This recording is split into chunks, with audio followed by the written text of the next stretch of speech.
take forward 30, 40 years for me to figure out why I had such challenges holding on to money.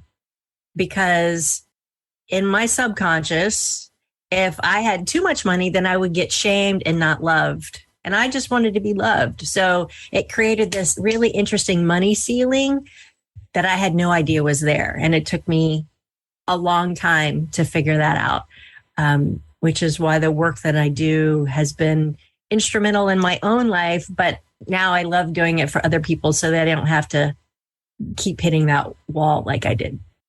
Hey, it's Rocky. Welcome to Richer Soul. Today's guest is Michele Molitor, who will teach us to be unshakable.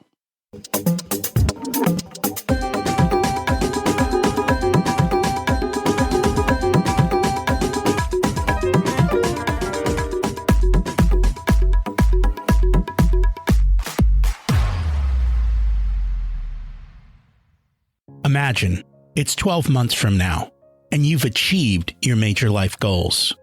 How does it feel to be in the best shape of your life, to wake up energized, excited about the day, to have great relationships and friends who support you and propel you forward? How does it feel to have an excess of money, to be able to make the choices you want, to be fearless and open to trying new adventures? Imagine being connected to the universe and it providing everything you desire. It's possible over time, and your past does not dictate your future. The only thing holding you back from this vision is you. It's time to take control of our thoughts and use them to our advantage.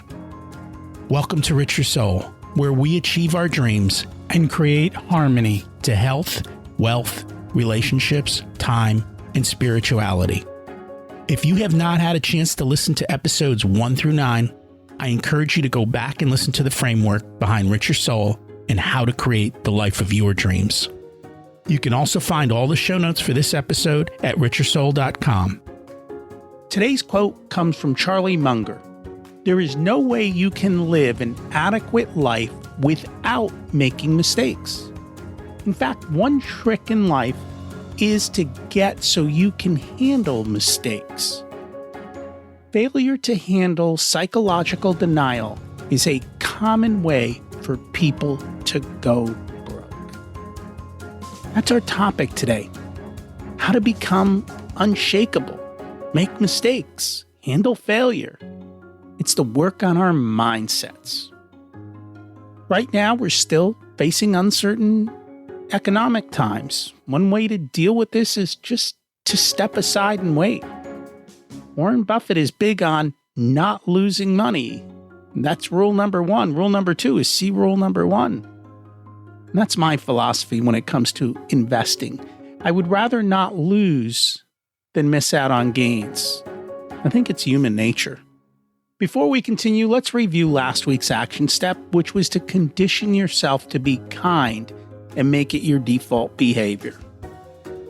Imagine a world where everyone was a little kinder. Is that the place you'd like to live in? Well, we can be the change we want to see in the world. See, we get good at what we practice. Practice being angry or anxious, you'll get good at it. Practice being happy and unshakable, and you'll get good at it. What will you choose? We've talked about this in the past and what it means to be unshakable. It's doing the inside work, not the exterior of what everyone else sees. Basically, we need to reprogram ourselves from our childhood programming. That's what we're going to chat about today, and how so many are blind to it. Awareness is the first step. Michele Molitor is called the Mind Detective because she's an expert at helping high-achieving professionals remove the blocks created by imposter syndrome, anxiety, overwhelm, and burnout. She assists her clients to achieve greater confidence and self-worth so they can be more productive and satisfied in their careers, giving them more time for better health, home life, hobbies, and amplifying their success with greater ease and balance. Let's meet Michele and learn how. Welcome to Richer Soul, Michele Molitor. It's great to have you join us today. Thanks so much for having me, Rocky. It's a pleasure to be here. And I'm excited to learn from you today. We always like to start at the beginning. What was it like when you were growing up, and how much did your family and school teach you about money? That's a great question. So I grew up in a small town in Florida. We used to watch the rockets go off from our backyard and the whole house would rumble. It's very exciting. And I was lucky enough to grow up in a house of entrepreneurs. So my parents have been married for almost 64 years and business partners for most of that. So they've been very inspiring to me in my career. And yet we never talked about money. As the youngest of three, my older sister's experience with money was different than mine because of where my parents were and their success progression, right? They started a brand new business. My dad was one of the first to start an answering service back in the 60s. The old move the cables and the ladies on the right.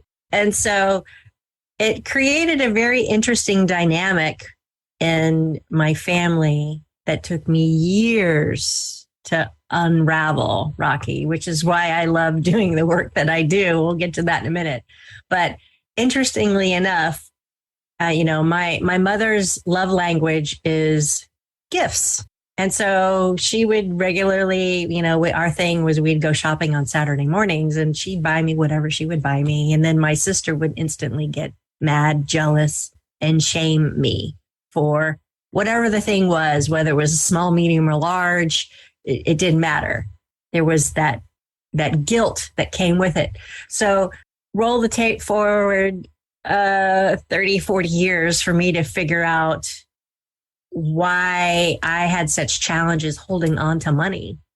Because in my subconscious, if I had too much money, then I would get shamed and not loved. And I just wanted to be loved. So it created this really interesting money ceiling that I had no idea was there. And it took me a long time to figure that out, which is why the work that I do has been instrumental in my own life. But now I love doing it for other people so that I don't have to keep hitting that wall like I did. So why was your sister doing that? Is it because when how much age difference is there between you?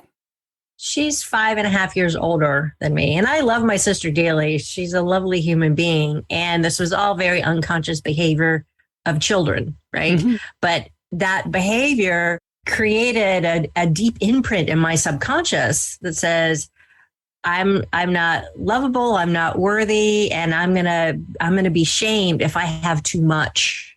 Was there that much of difference when you were growing up in those couple of years between the two of you, or was it just the way she reacted to the situation? That's a great question. I don't know is the short answer, because I don't remember, I don't know what my parents' financials were when I was 5 and she was 10, or I was 10 and she was 15. But, they had multiple businesses, so they slowly added and built it and expanded over time. So, but it's something that persisted long into adulthood. So it was really fascinating. And when I finally figured it out, I was like, wow, that explains a lot. No wonder. It does. And most of that programming happens at a young age before we really know what's going on or think about it.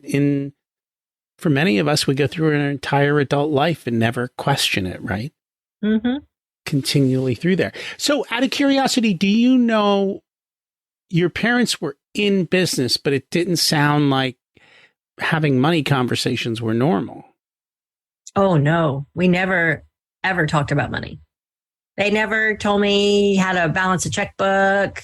My idea of balancing a checkbook in college was go to the ATM and look at my balance until I bounced a check, and my mother in her 100 pounds of fury rained down on me with, I'm managing 20 different accounts. You can't manage one. I was like, beep, beep, beep, beep, beep. Scared the bejeebies out of me, literally. Said, Mom, it's your fault. You didn't teach me. Yeah, that would not have gone over well in that moment, Rocky. She's small, but she's fierce, let me tell you. Nice. So you grew up with some of these money mindsets. You get through college. What happened next? I started my first half of my career. I was a graphic designer and creative director in web development, doing that, working for other people. And it wasn't until I got hired and moved across the country to head up a new hot.com startup team that, I finally got a fancy 6-figure salary and all the trappings that went with that, only to within a year get essentially bullied out of my job. And in hindsight, I could see wow, I had finally gotten to that next level of success, air quotes, right? In my mind, only to be smacked back down through these circumstances that were out of my control in some ways. And it was a very sobering moment, very challenging moment for me, because I had built my whole career on getting to that illustrious corner office. And I finally had it. And then it felt like the rug was pulled out from underneath me. And I didn't know who I was or what to do next. And that's when I turned to coaching initially, this brand new thing at the time, to help me figure out what the heck do I do next? Because the thought of handing my resume to anyone at that point in time scared the crap out of me, literally. And the process of getting coached, it was as if all the cells in my body came into alignment, and my higher self was like, wait, no, look here. This is the thing you're supposed to be doing. So no, not that. Look over here. We threw you off the .com bus for a reason, because we wanted you to look at this. And so it became my lifelong passion and purpose. And I got trained and certified and hung out my shingle. And I've been, a professional coach for over 20 years now. And I love what I do, because it enables me to help folks get at those root causes and beliefs that are blocking their views, putting up the blinders of life can only look this way. No, it can look 1,000 other ways. If you just take off the fear goggles that you adopted because of the ideas, the beliefs that were put upon you or you adopted when you were a child. That was very early in the coaching space. Yes. Yes, indeed. I discovered coaching in 2000 and got trained and certified in 2001, and have been doing it ever since. Interesting. So when you say you coach people, what is it that you coach them on? My sweet spot is working with high performance professionals who are very good at what they do, but they've hit their own wall. They're burnt out. They're overwhelmed. They're dealing with various levels of stress, anxiety, imposter syndrome, filled with self-doubt, even though they know that they know their business. Because of the external circumstances, they've suddenly lost confidence in themselves. And so I help people reclaim their confidence by getting at those root beliefs and causes, oftentimes that were instilled long before the events that happen. So in my case, getting bullied out of my job created a massive case of imposter syndrome for me. So ever since then, I've been on this mission, if you will, to figure out, well, why do some people have all the confidence in the world and other people don't? And we struggle to hold on to it. And it's led me into neuroscience and human dynamics and positive psychology and a whole host of other science-based methodologies to really help people move those fears out of the way, reclaim their confidence, and really get on with doing their good work in the world. What % of people do you think, as they go up in their career and they find success, get knocked off their pedestal? Oh, much higher than you think. 25% of high performing individuals suffer from imposter syndrome at various points in their career. And the folks that I've worked with, these are seasoned professionals, 20 plus years in business or in their careers. And yet they come to me and they're like, I'm at my wit's end. They have no life balance. Their confidence has been kind of crushed in some way, shape, or form. And they're just like, I don't know what to do differently, but I have to change something. And that's when they find me. Are they just, when you say they're out of balance, are they just working too much? Is that what it is? Or what's causing them to be out of balance? Like, what's the symptom you see? So the lack of work-life balance is often driven by that unconscious need to prove themselves, to there might be perfectionism, there might be a fear of failure, there might be a whole host of beliefs that they've had for a very long time at a much deeper level that they're not necessarily consciously aware of, but it's driving their behavior. So let me give you a great example. I had one young man that I worked with.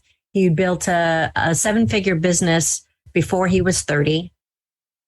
And he was constantly driven. And he was a very high performer, very much of a perfectionist, until his body was like, enough, I can't do this. And he had severe adrenal fatigue, which happened to coincide with the collapse of his business due to a bunch of events that kind of collided. And when we met through his podcast, ironically, this was years ago, he had already been working with various doctors to help improve his health, and it was better. So his adrenal fatigue had his energy levels at like 20%. And when I met him, he was maybe at 45%. And he decided, gosh, let me try working with you. And within 90 days, he happened to have blood work done like the day before our first hypnotherapy session.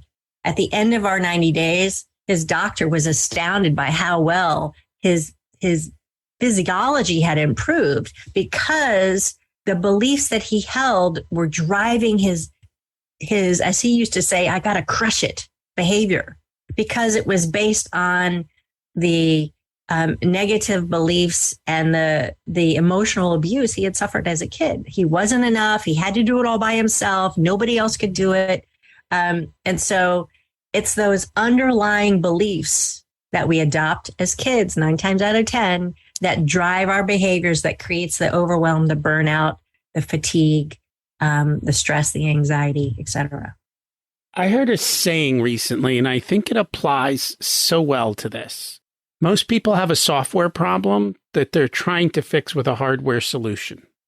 Yes, I love that. Right? I'm going to borrow that from me, Rocky. In this case, you have somebody who is trying to go to a doctor to get, these pills or these tests or this work, but they're doing it from they're dealing with the body hardware instead of the mental issues. You fix the mental issues, you fix the body issues. And I don't think people realize how tied together this is. And I think there's so much more work coming out on this, especially just from the simple thing of breathing and how that is so tied to our emotional state. And we don't realize we can control our emotional state by controlling our breathing as well. Yes, mindfulness is a very powerful tool for sure. Absolutely. So you've said a few times about people saying, I am enough. And I know one of my favorite videos is actually Marissa Peer. And I believe you've worked with her. And it's basically about how that underlines that simple 3-letter phrase is what caused most people the issues that they face.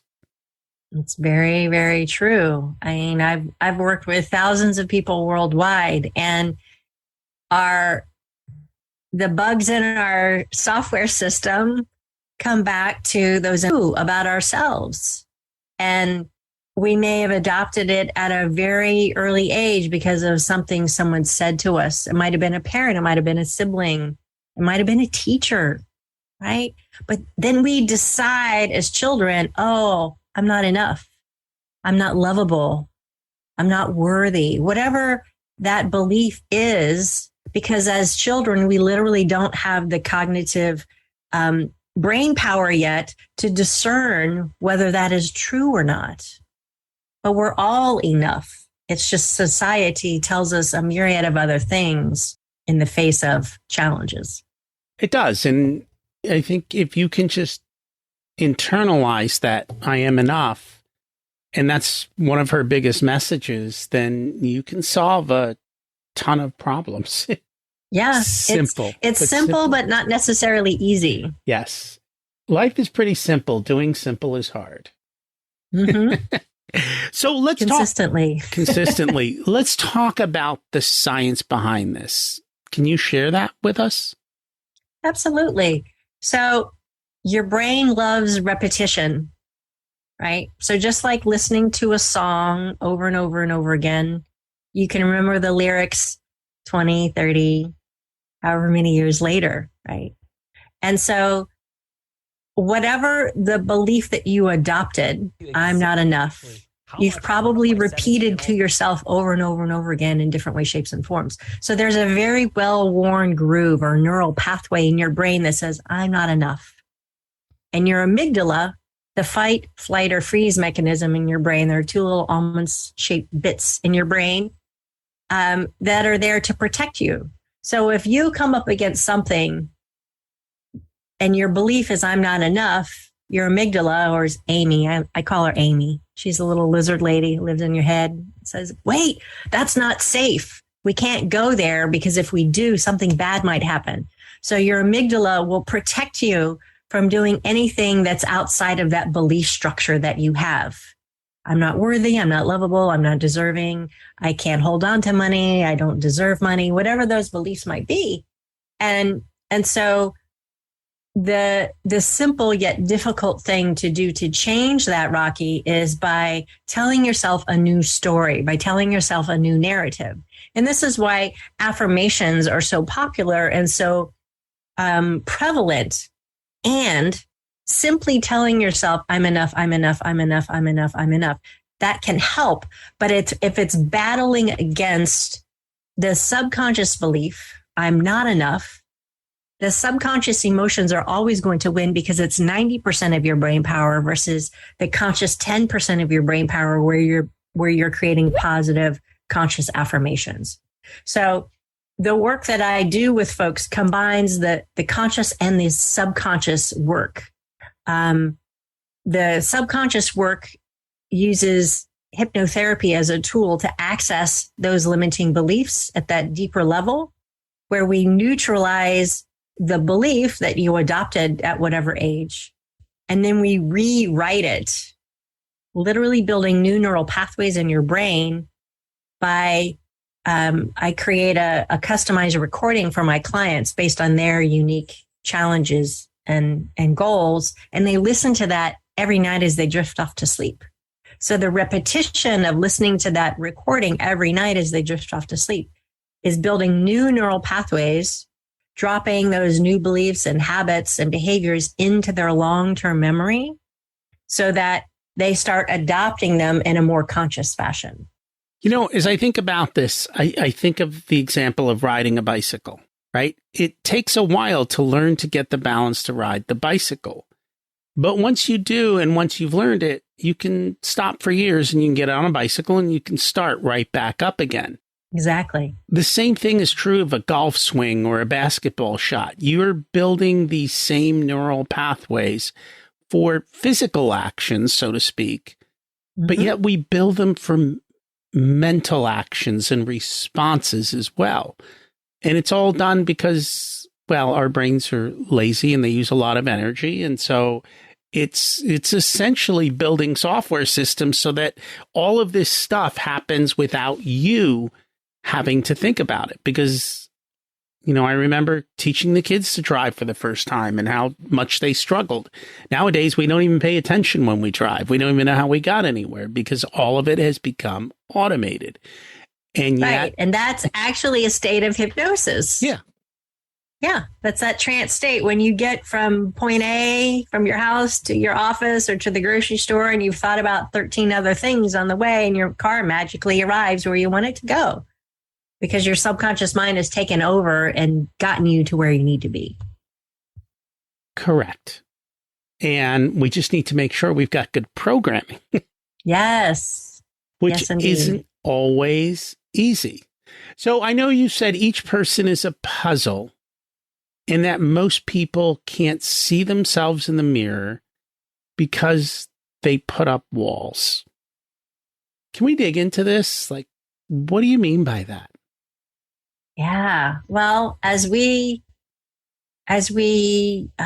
decide things about ourselves, I'm not enough. I'm not lovable. I'm not worthy. I can't hold on to money. Let's just take those popular limiting beliefs, right? And your amygdala comes into play to protect you, right? So we start to put up these shields around us when we come up against things that don't align with our version of reality. And so if you imagine you've put on these layers and layers of an invisibility cloak, right, to keep you safe, right? Your amygdala is just doing her job to keep you safe until one day you go, wow, that cloak, that filter, that belief no longer serves me. But yet, how do I get rid of it? Where do I get at it? Where do I find it so I can take it and throw it in the trash? And oftentimes, they're not held in this conscious level. They're not held in your prefrontal cortex. They're held in your emotional brain and your subconscious brain. And so getting at them and neutralizing them there is what helps remove those filters. So then you can start replacing them with new, empowering thoughts, behaviors, actions instead. Can people do this on their own or do they need help? Yes, and. Yes, it can be done on your own to degrees. And having an outside expert who can see the thing that's on the end of your nose that you can't see is really, really powerful. So my clients have dubbed me the mind detective, Rocky, because I listen very carefully, but I'm also taking in what they're saying, but what their body is telling me. I'm very empathic. I can feel what's going on inside of people's bodies when we're talking.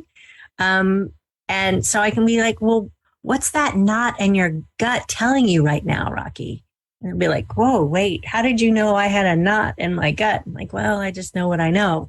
And so it's this combination of things guided by my own intuition as well that helps me see the deeper level of what's holding someone back and asking the right questions to help them get at the root causes so then they can move those out of the way.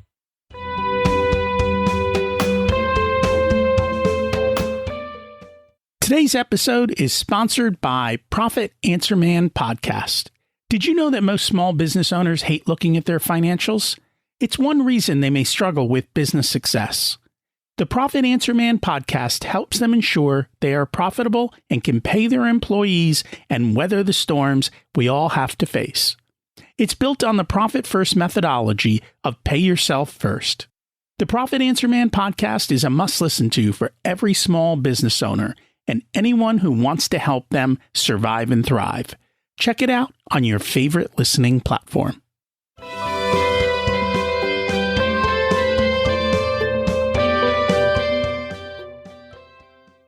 And I would say, I think a lot of times people don't even realize the state they're in, in the sense that they're not paying attention. They know that they're not at ease, but they're not saying, oh, it's the knot in my gut until it's pointed out. Right. They're operating from this constant state of dis-ease, right? I'm not fully relaxed, but I'm just working, or I'm just this, right? They make all sorts of excuses because they don't know that there's another way to operate. I have a client that I worked with recently.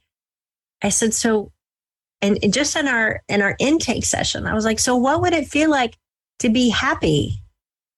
She paused. She's like, I don't know, because I don't know that I've ever really experienced it.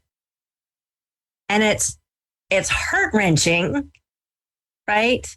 in some aspects to hear someone say that. And so my job is to help them experience ways of being in the world that maybe they've never thought that they've experienced, but then, they can go, well, yes, this thought that felt good. Okay, let's expand that and let's expand that. So it's a combination of mental detective, right? With the body piece, asking themselves what feels good in your body and noticing that, really starting to pay attention to what their body systems are telling them, because we often operate from our head up, right? We forget that we have this magnificent human system that informs us in so many different ways. So getting them in tune with those different aspects of themselves and all over their senses to help inform the steps that they need to take moving forward, whether it's personally or professionally. It's funny. I don't think we notice that. We'll just kind of, if somebody is anxious and so forth, right? Their heart rate is up. Their body posture is a certain way. Their breathing is a certain way. Like if you looked at that person, you could tell that they were anxious just by watching them. Yes. But yet we don't look always. Why don't we look more maybe at ourselves or at others to say, wait a minute, that's what I'm seeing. Is it just a matter of changing the state that we're in? Or is there, what's the secret to fixing all of this? Well, think of it this way. Are you married, Rocky? I am. How many years have you been married? 27. Okay. So you and your wife have an understanding of each other. It's fair to say, yes? Yes. You know how she operates. She knows how you operate. So that you have these assumptions that you've made on each other's behaviors based on 27 years of living together, right? We all make assumptions all over the place about different people in our lives. The thing that gets us into trouble is that we make assumptions instead of seeing what's actually in front of us, right? So let me give you a great example. When many years ago, I discovered I could draw. And I learned a particular technique that enabled me to do pencil portraits, very exacting replicas of photographs, right? And it wasn't that I just took the photograph and I sat down and I drew it out. I took the photograph and I would draw 1 square inch at a time. So I was only seeing the light and dark shades in front of me versus, this is a nose, this is a mouth, my eyes, my brain has a particular idea of what that's supposed to look like, right? So I had to relearn how to see. So in relationships, for example, we get used to seeing the people in our lives through a particular lens, a particular set of filters based on our own experiences, their experiences, the energy of the combined two. And so it's noticing someone in the moment. Where are they actually at? Really reading their body language, tuning into their energy, and then getting curious. Gosh, Rocky, you seem a little off today. Is there something going on? How can I be of help? Right? And doing that more often than making assumptions is a way for people to tune into each other and get past I'm assuming you're going to be this way, so I'm going to react this way. So now you're reacting on top of assumptions, right? Are most people reacting to assumptions instead of actually digging in and checking in to see what's really going on? Yes, because it takes work to be truly present with another person. We all have our stuff going on in our heads, right? We got the laundry. I got to go do the dishes. I got to take the dog for a walk, right? And then someone shows up in front of you. How often are you fully 100% present with them and truly listening to everything that they say with all of your being, noticing their body language, noticing their energy, and responding accordingly versus the preconceived notions about who they are or being distracted by all the other things, right? Where you live in a very distracted society. How many times have you sat in a conversation and somebody's got their phone right next to them and they keep looking at it? Like, do you want to be here or do you want to be on your phone? Right. And so I think that's why coaching has become so hugely valuable worldwide, because having a coach gives you that uninterrupted, objective perspective on who you are to help you see the things that are on the end of your nose that you can't see. And your loved ones, they're not seeing it either because they've already got a mental map of who you are. Interesting. I'm wondering how much of that is just paying attention versus either a learned skill or an innate skill. I believe it's a learned skill for sure. I think if you look at couples that have been very successful, have had long, loving relationships, it's because they've taken the time to really tune into the other person's needs, wants, and desires, right? I think a lot of people operate on autopilot because it's easier.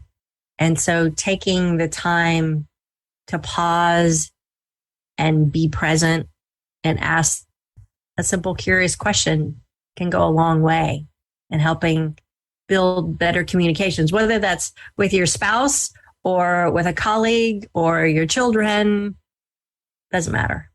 So you talk about increasing people's EQ. Is that what we're talking about now? Or is there something different to that? No, I believe it is. When you expand your emotional intelligence or EQ, it's essentially learning more about yourself, what your triggers are, where you have blind spots. The more you can better understand your own self and let go of the junk in your trunk, as I like to say, the things that are getting in your way and preventing you from seeing what you need to see, then it makes it much more easy to be with another person in front of you because you're not covered in all your cloaks, right? You put down some of your shields and you're allowing yourself to connect genuinely with the person across from you. I've noticed a lot of people have trouble connecting the dots. And I'm guessing that's even more amplified in this situation where they're blocking even the connections between the dots sometimes. Yes, absolutely. Based on fear, based on limiting beliefs, based on, I don't know what I don't know, so I better keep it out, right? I've learned so much. I'm fascinated by people, Rocky. I'm a lifelong learner, and I have as many books as you do, but they're not as neatly stacked. I got them everywhere. And they're all about how humans operate and what gets in our way and what drives our behaviors. And when we don't feel safe for whatever reason, we protect ourselves, right? And so any situation can cause anxiety for someone if their amygdala subconsciously thinks, oh, this isn't safe. So I better put my shields up, Scotty, to keep out the bad stuff because I don't know what might happen. What's the most interesting book you've read on human behavior? Oh, gosh, that's a great question. I'm looking over here at my library. I can see it in my head. It's how, what's the name of it? See, it's like How the Brain Works, but that's not the title of it.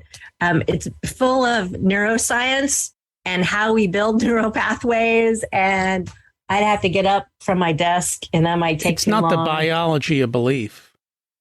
No, that's another favorite one. That's a really good one too, by Bruce Lipton. We'll go with that one because I can't think of the other one, but that's a really good one too. So this isn't what's normally taught, right? No. Why is that? I think that's the $1 million question, Rocky. I was just on a call with a client who's an educator. And I'm like, why is it that we revere athletes and put them up on these very expensive pedestals, but yet we can't seem to manage to pay our teachers enough. So why is it that we're not teaching humans how to be with humans and how to move past their fears? And I think maybe the simple answer is that it comes down to power and force, right? If I know more than you, then I can control you, right? Which is sad, but as you look over the eons, that's kind of the way of the world. Hopefully it's changing, but I think it is little by little. Yeah. So how do we become unshakable? Well, it's by recognizing the self-doubts that are running you. We all have self-doubts at different points in our lives. And it's when the self-doubt becomes overwhelming and overpowering and keeps you cloaked that it becomes a challenge. Through all the research and studying that I've done, Rocky, I've identified 5 self-doubt archetypes. And I have a great simple little 3-minute quiz that your listeners can take to identify what their persistent self-doubt archetype is.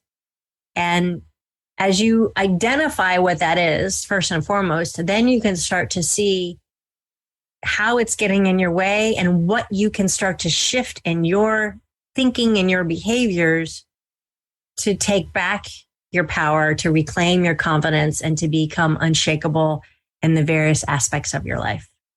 Can you share what the 5 archetypes are? I'm glad you asked, of course.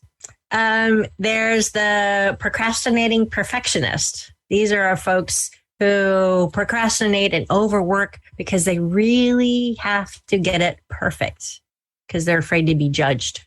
There's the shapeshifter. These are friends who are masterful at juggling multiple roles to please others, to keep the peace, because typically they've lived in an abusive situation or had narcissistic caregivers at some point in their lives. The reluctant resistor, these are our friends who are too afraid to be seen and judged or rejected for their work. So they're very hesitant to step out of the shadows and really take their place at the table. The anxious avoider, these are folks who are so scared of being rejected and judged for not having all of the answers. They refuse to ask for help and they do it all by themselves. They're the Lone Rangers. This is my favorite. It took me years to get over. And then there's the fearful follower, that they don't listen to their own intuition. They don't believe in themselves enough to listen to their own wisdom and expertise. So they'll always follow the advice of others instead of really trusting their own gut. So each one is powerful in its own right. Oftentimes we might have more than one, just like the love languages. We all have all 5, but there's usually 1 or 2 that is our predominant one. It's the same thing with the self-doubt archetypes. But understanding is power. When you can start to see the things that's created those blinders, you can then start to remove the blinders and find new ways of operating that brings more confidence and more clarity into your day-to-day life. And how do you work with people to help them change this? So I typically work one-on-one with folks. I have different programs available, but it's a combination of coaching and hypnotherapy over a 90-day or 6-month period of time. And that allows us to get at the conscious and the unconscious levels of the blocks and beliefs and put new beliefs and new strategies for success into place. I also have an online course called How to Become Unshakable. It's a 7-week program that you step into at your own pace. Each week you get new information and new learning and videos, etc. And it's 20 years of expertise poured into a 7-week course. So it's the shortcut. But if you want to do the deep dive, then working one-on-one with me is always a great option. So one of the big things that we always like to talk about on the show, and where we started today, right, is how do people learn about money, and then how do they behave about money? Does what you're talking about also apply to their money mindsets and how those are derived? Yes, absolutely. Right. As I mentioned at the beginning of the show, I formed some really curious beliefs about money and what I was allowed to have or not allowed to have based on the simple, unconscious actions of a sibling. Right. And it shaped how I moved through life until I realized that doesn't really work for me and I need to change it, but I didn't know how to change it. And it wasn't until I discovered this powerful work that hypnotherapy provides to get at those deeper unconscious beliefs. And I see this all the time in my clients, Rocky. We have these inherited beliefs that we took on from those in our family of origin. And they're just how we see the world, right? I have these money colored glasses. They look this particular way. And this is how it's supposed to look. You have to work hard. You can't skip. You've got to go all the way through the steps, whatever that looks like for you. I certainly got a lot of that from my parents. They worked really hard as entrepreneurs. And so I've worked really hard in my career until I realized, there's another way. Simply by changing the dialogue that you have with yourself and creating a new relationship with your dialogue with money. And it's very empowering once you can switch that flip that switch. There we go. And then it can create this amazing kind of cascade effect in all areas of your life. I have found that, if somebody loses weight, other parts of their life improve. If somebody gets financial success, other parts of their life improve. When you have success in one area of life, it starts to trigger success in other parts of life. And yes, that's a big part of it. Little by little, it all comes together. Absolutely. We always like to get people to take action. Based on our conversation today, what's one action step people could take to move forward this week? Sure. I always like to tell people, rewire your brain, think new thoughts, and your life will follow. And so simple, not necessarily easy, but you can start with that I am enough and rinse, repeat, right? Put it on sticky notes, put it on your phone, make a tape of yourself saying, I'm enough, I'm enough, I am enough, and listen to it, right? So you can build new neural pathways around that. If that's the thing that resonates most with you as a listener, right? If it's, I'm not lovable, then tell yourself that. I am lovable. Whatever it might be, the message that most resonates for you, and find the exact opposite of the negative belief, flip it on its head, and tell yourself a new story and see how that starts to change your perspective on things. I think that's an excellent action step. I'll put Marissa Peer's video in the show notes if people want to watch that. It's literally on this entire topic of how you believe I am enough. And it'll give you the step-by-steps for that. And as I was thinking of that, I was thinking of something simple. Everybody probably drives the same way to work or the same way wherever they're going. Change it up. Like change your routine, whether it be driving or something else. Change your routine and start looking at things differently, and then start doing it in your life too. We all are absolutely creatures of habit. Try brushing your teeth with your non-dominant hand, for example, and whoa, that feels weird and different, right? Because you've trained your body to do certain things in a certain way. So when you change it up, you're activating different parts of your brain, and it can create all sorts of amazing shifts, even from the littlest things, for sure. So true.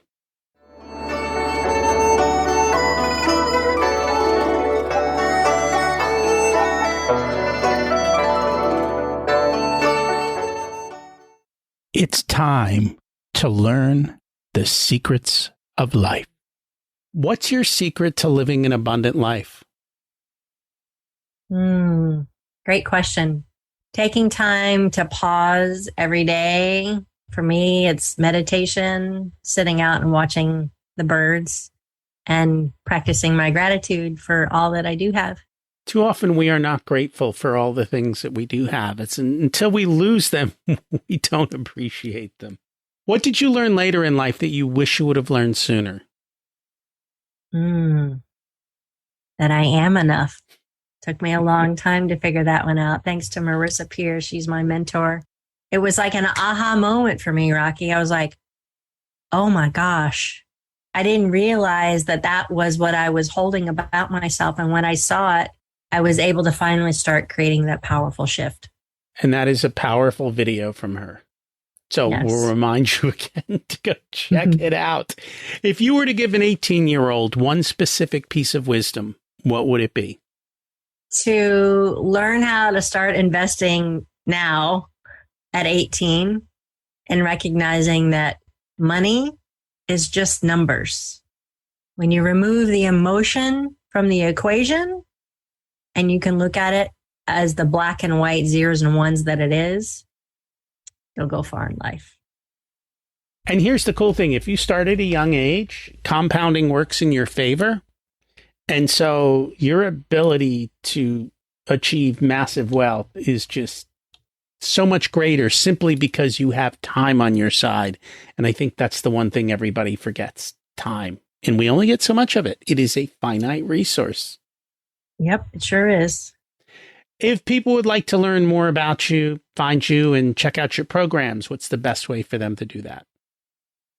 They can always visit me at my website, MicheleMolitor.com. That's Michele with one L, Molitor, Molitor.com. You can find me on LinkedIn, Facebook, Instagram, and Facebook. I have the Rewire for Success group. Come on over. It's nice and friendly in there, or look me up on Instagram at Rapid Rewire. And we'll put all of those in the show notes. Thank you so much for joining us today. Thanks so much, Rocky. It's really been a joy being here with you today. Appreciate you. I want you to know you are enough. We're going to say it for the third time. Go check out Marissa Pierce's video. The link is in the show notes for you to watch it. I know I can benefit from examining my thoughts and patterns and learning to break them up every so often. What about you? Do the voices in your head tear you down?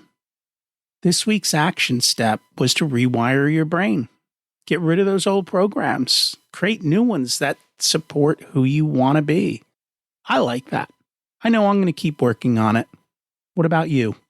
Next week, we're going to continue on this theme. We're going to talk about how to get rid of head trash with Dr. Noah St. John.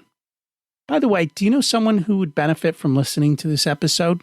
Would you do me a favor and share it with them? Thank you for doing that. Thanks for listening. Have an abundant week.